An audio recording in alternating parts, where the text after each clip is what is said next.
Hey everyone, today I'm going to teach you how to customize the layout of form fields in HubSpot. Without any further ado, let's get started. First, open your web browser and navigate to hubspot.com. Once you're on the page, you'll need to log into your account using your credentials. This ensures you have access to all your marketing tools and existing forms that you've created previously. After you've successfully logged in, direct your attention to the left side of your screen where you'll see the main navigation menu. From there, click on Marketing. This will expand a submenu with various marketing-related options. Now, look for and click on Forms. This section is where all your created forms are stored and where you can manage them. Once you're in the Forms area, you'll see a list of all the forms you've built. Hover your mouse over the specific form you want to customize. When you do this, an Edit button will appear. Go ahead and click on Edit to open the form editor. This is where you'll be able to make all your customization changes to the form's layout and structure. Now that you're inside the form editor, the first thing you can do is arrange the overall layout of your form. HubSpot makes this process incredibly intuitive and user-friendly. You can simply click on any element within your form, hold down your mouse button, and drag it to a new position.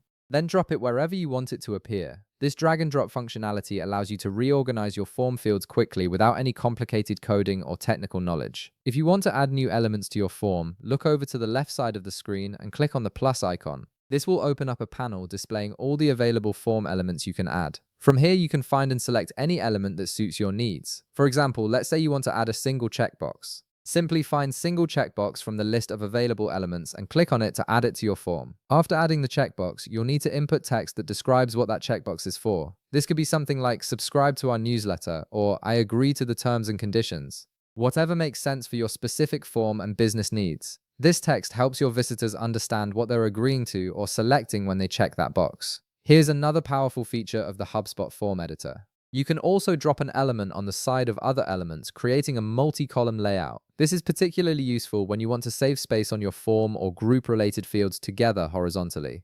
You can repeat this process of adding, dragging, and positioning elements until you achieve exactly the layout you want. The flexibility here allows you to create forms that not only function well, but also look professional and organized. And that's it. You've successfully customized the layout of your form fields in HubSpot, creating a form that's tailored to your specific needs and preferences. If this video helped you out, be sure to leave a like, subscribe, and I'll see you in the next one.